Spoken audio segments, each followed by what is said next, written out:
bienvenido, doctor, una vez más. Pues ya usted ha sido visitante aquí a nuestro programa. ¿Cómo está todo? Bueno, muy buenos días a ustedes y a la audiencia. Como siempre, con un cambio de canal, porque la última vez... Sí, estuvimos allá en la Luperón. A gusto de poder compartir ideas sobre el sistema de salud o de la vida nacional, que sea del interés de ustedes y de la población. ¿Cómo nosotros analizaríamos el sistema de salud dominicano? Yo digo que hay cierta injusticia conforme a evaluar cualquier ministro de salud, ya sea de 1, de 2, de 4 años, porque el sistema de salud de República Dominicana está en constante construcción. Si todavía no tenemos un sistema de salud que nosotros, digamos que lo tenemos a todos los niveles y que simplemente vamos a ir haciendo implementaciones conforme a avanzar en tecnología, que pudiera ser el caso de otras naciones con mayor nivel. Pero, ¿qué sistema de salud tiene la República Dominicana en este momento? Se habla de atención primaria, se habla de segundo nivel, se habla de tercer nivel, pero el dominicano no sabe qué sistema de salud tenemos. Bueno, el sistema de salud dominicano ha sido desde su fundación un sistema basado en un enfoque de curativo, es decir, reactivo. De curar, no de prevenir. Exactamente. La prevención ha sido muy débil con periodos de picos de acciones preventivas importantes. La más importante históricamente yo diría que tiene que ver con el desarrollo de los programas de vacunación infantil principalmente, que ha podido llevar a la eliminación del polio, por ejemplo, el control de la tuberculosis y una serie de enfermedades infantiles que solamente por vacunación se han visto reducidas significativamente. Y en el caso de la difteria, que el año pasado tuvimos un brote de 14 casos, también es por vacuna, pero esencialmente las características del Sistema Nacional de Salud, que es un sistema de tipo curativo, reactivo, de baja financiación, porque solamente alrededor de un 2 y tanto por ciento se dedica a la salud, sin incluir desde luego algunas inversiones que hay como agua, etcétera, que se asocian como inversiones también sanitarias y que han impactado positivamente el país. Pongo un ejemplo. El marco epidemiológico, el cuadro epidemiológico nacional de los años 60, 70, 80, estaba dominado por las infecciones, es decir, las patologías de origen infeccioso, de las cuales aquellas vinculadas a alimentación y agua eran de las principales. Por eso veíamos que la atención hospitalaria estaba basada en atención de gastroenteritis y enfermedades entéricas. Al mejorar progresivamente la calidad del agua nacional, todas esas patologías fueron bajando y hoy día tenemos más o menos un 88% de potabilización del agua, que en la producción se ha avanzado muchísimo. Pero el gran defecto que hay en ese sentido tiene que ver con la distribución y provisión intradomiciliaria de el agua. Sí, la cisterna. Que implica una manipulación de agua, y por eso usted ve los tanques y todo ese tipo de cosas que la gente maneja y que hacen proclive a la contaminación de las aguas y por tanto a que se den situaciones de infección en ese sentido. La otra es alimentos, que también ha mejorado la calidad y manejo de los alimentos progresivamente y esto pues ha reducido y desaparecido. La mejora de la calidad de vida del dominicano es sustancial. Para esos años que estoy diciendo, el 80%, 75% de la población era campesina, vivía en el campo. Y con ese marco infeccioso que estamos diciendo, pero progresivamente se fue haciendo urbana, pero el crecimiento de clase media ha sido constante. En el año 2020 teníamos ya un 32% de la población que era de clase media y que venía de un 18%, pero estamos hablando de los últimos 20 años. Y eso se ve incluso en indicadores que la gente puede constatar. Los tapones que vemos en la capital dominicana y otras ciudades se hacían en base a qué? A los carritos de concho y las voladoras. Sí. Oye. Esa no es la situación que vemos hoy. Lo que vemos es una clase media claro, montada y que está haciendo y conformando la mayoría de los tapones que usted ve en la capital. ¿Por qué? Porque se ha modificado esa demografía social dominicana. ¿En base a qué? Al crecimiento. Este es un país que es otro. Sí, la cantidad de vehículos es sinónimo de crecimiento. Eso no Pero no es solamente el vehículo, yo estoy poniendo un ejemplo, pero el uso de estufas, el uso de neveras, sí, en los baños. Refrigerar los alimentos no ha sido un factor clave también en la conservación de los alimentos, en la economía para las familias que no tienen que ir diariamente a buscar una carne porque tienen un pollo congelado. Los indígenas llevan mucha sal. Aunque exactamente, o sea, son factores del desarrollo que la sociedad dominicana, electricidad, ya no son las humeadoras lo que se usan, que era lo que se usaba antes. Yo cuando estaba adolescente iba al campo de mi papá y era en leña que se hacían los sancochos y toda la comida. Y fogones. Sí, los claro. fogones. Es decir, usted todo eso... Usted no, usted viene de clase alta. No, yo soy campesino. Doctor, yo soy de campesino, yo nací en el hospital de Montecristi. A propósito del tema de salud, y por supuesto, nosotros no salimos de una. Hay un caso que en estos días se viene comentando y es sobre la araña marrón. Un joven recibió una picadura hace unos días, específicamente en la provincia de Valverde Mao, y es una araña sumamente venenosa. ¿Cuál es la situación en torno a ese tema? Bueno, la Dirección de Epidemiología ha dicho que no tiene notificación de esos casos. Aquí en el país no hay arácnidos como hay en otros que son mortales. Las arañas, las tarántulas, aquí han existido toda la vida. Sí. Yo de muchacho jugaba y la sacaba de los hoyitos orinando. Mi hijo también, yo veo a mi hijo jugando con una arañita. Entonces, producen picaduras que pueden producir necrosis en la mano, y eso se daba antes también. No sé si estamos hablando, aparentemente estamos hablando de un caso similar. Entonces yo esperaría a que la Dirección de Epidemiología informe de la investigación que está haciendo acerca de estos casos. Sí. Pero no veo una preocupación. Nosotros no tenemos aquí ni culebras venenosas ni cosas por el estilo. El joven explicaba que le llegó la infección inclusive hasta el hueso. Y yo decía, Dios mío, gran poder de Dios, pero es que no salimos de una. Pero puede ¿Habrá tener... venido en algún...? Lo que hay que ver es, ahí la información hay que ir objetivamente. O sea, sí, esas necrosis y esas cosas se pueden producir hasta por un alacrán. Se infecta y lógicamente no es tratado adecuadamente y se pueden dar ese tipo de sí, situaciones de necrosis y de expansión de la infección.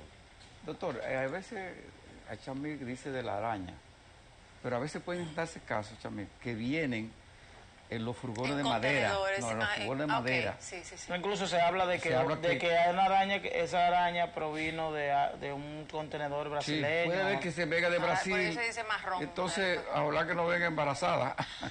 Sí, bueno, pero ahí ciertamente una de las medidas en los puertos de entrada es la fumigación. La madera siempre ha sido un factor que trae contaminantes. Por eso, una de las indicaciones sanitarias que se hace es la fumigación de esa madera cuando llega al país para evitar la penetración de ese tipo de bichos. Doctor, apareció... No, porque estamos hablando de medicina. Este es el segmento de cuidado. Apareció un ciudadano gay. Pues, cuando yo digo ese ciudadano apareció con VIH. Ay, sí. COVID. Sí, sí, sí. Viruela del mono. Y no se sabe otra más. Los 3 golpes. No, pero ese está muerto y no lo sabe. ¿Es posible que un ser humano pueda infectarse así en 3 casos así de esa naturaleza? Es posible, o sea, fíjese que usted está hablando de una persona.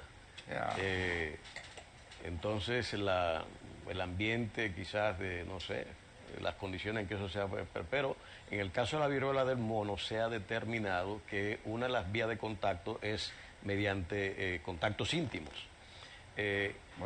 Pudiera estar vinculada a esa, y hay muchos casos en ese sentido, de manera que no es una cosa que sea trascendente. No veo que epidemiológicamente lo sea tampoco. Es inusual los 3 casos, pero una persona que tiene SIDA le puede dar el COVID y también le puede dar la viruela. O sea, hay que ver las condiciones, por eso digo. No, el mensaje es para que la juventud entienda eso, que es posible esas relaciones así. Sí. Puede ser muy contaminante. Doctor, ¿qué ha pasado en el sistema de salud? Que todavía a esta altura estamos hablando de la implementación. No, yo sé que en los hospitales hay, pero ya como una patología o una enfermedad que cada día va ocupando mayor importancia, el tema de la salud mental, tanto para las aseguradoras como para el sistema de salud, que así como nosotros tenemos ginecólogo, pediatra, el de la infracción, es decir, todas las especialidades, y el tema de la salud mental lo tenemos como un poquito rezagado, como si tenemos un psiquiatra, pero está por ahí, y vemos cada día cómo se requiere más ese tipo de servicios. La población está requiriendo atención en términos psiquiátricos, orientación psicológica. ¿Qué ha pasado en República Dominicana con este tema? ¿Hace falta una ley para que nosotros podamos atender eso? No, lo que ha pasado es que durante el gobierno nuestro pues se empezó el proceso de reforma del sector salud. Recuerden que lo que encontramos fue el viejo sistema de hospitales psiquiátricos, que ya no se usa en el mundo. No se usa. Por eso el 28 dejó de ser el hospital de depósito de los locos para pasar a un sistema totalmente diferente, sino de centros que tienen las unidades de acción en emergencia, que están por ejemplo, Moscoso Puello, que tiene una, que atención en crisis. El paciente que hace crisis es llevado allí, es internado, estabilizado, medicado, y posteriormente se llevan a una casa intermedia en la cual el paciente ya estabilizado empieza el contacto con las familias primeramente y con la comunidad, con permisos que se van dando para realizar esos contactos, hasta que es devuelto a la comunidad y a la familia. Ese es el sistema que se ha diseñado y que a mi salida ya estábamos incluso con varias visitas del doctor Sarraceno, que es la autoridad mundial más importante que en materia de atención primaria en salud mental, como parte de esta reforma que se ha estado implementada y que necesita avanzar más para que desde la atención primaria podamos tener un acercamiento de los profesionales de la salud mental con la población. El gran déficit que tiene el sistema de salud dominicano es justamente la ausencia de un sistema de atención primaria basado en prevención y promoción de la salud. Incluso le voy a hablar por experiencias. Una gran cantidad de los pacientes que van a atención primaria, su mayor problema es psiquiátrico. Bueno, una parte de ellos. Pero le digo porque es una combinación del problema que se vive en el barrio, en términos de lo que afecta emocionalmente, más la enfermedad que pudieran tener.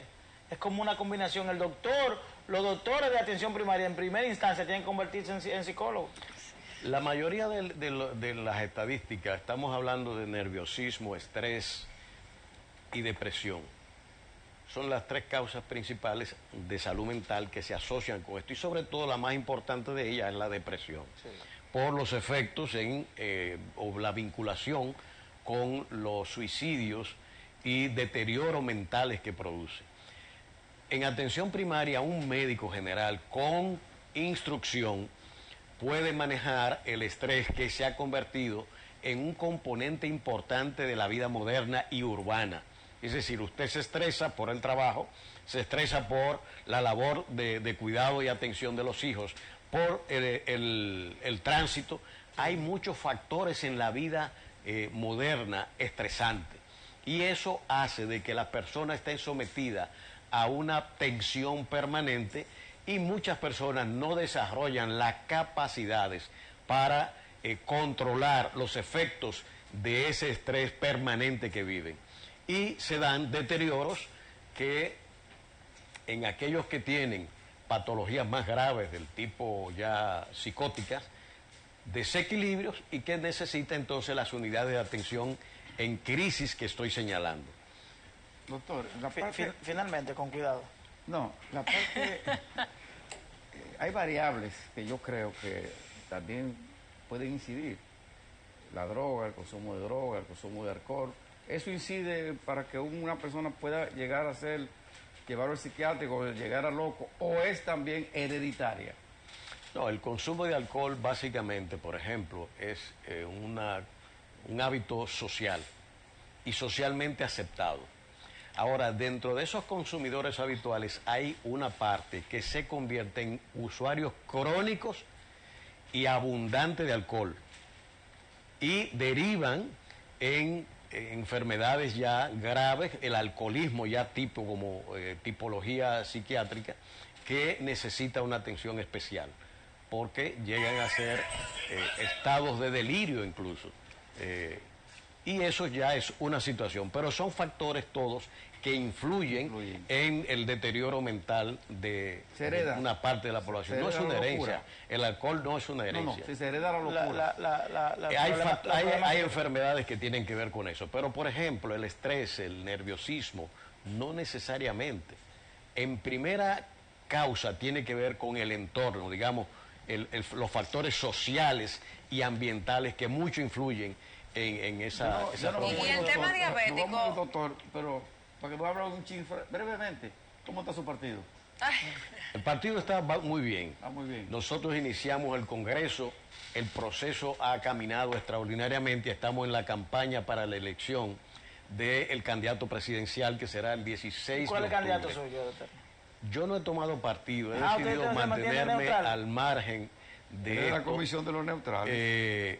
Porque el partido necesita una parte de personas que no estén comprometidas en la pasión que, como ustedes saben, la política y la pelota aquí son, y los gallos, son prácticas muy involucradas y tocadas por las emociones. Pero bueno, vamos caminando bien y esperamos que el 16 tengamos entonces un candidato ya señalado. ¿A quién usted apoya? No tiene candidato. No tengo candidato en estos momentos. Doctor, muchas gracias. Siempre agradecido de que usted nos acompañe aquí para hablar de salud. Se nos quedó un tema muy importante que lo vamos a tener que convocar nueva vez, y es la definición que tenemos que hacer sobre el tema de los medicamentos de altos costos.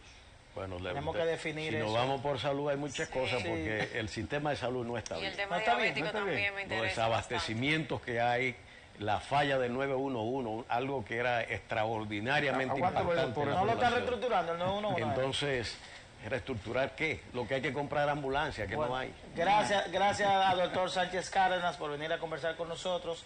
A ustedes se quedan ahí, que vamos, ya tenemos aquí a Zula Sommelier, que viene con nuestro segmento Entre Vinos y Tapas. Cárdenas. Gracias al doctor. Nos vemos en breve.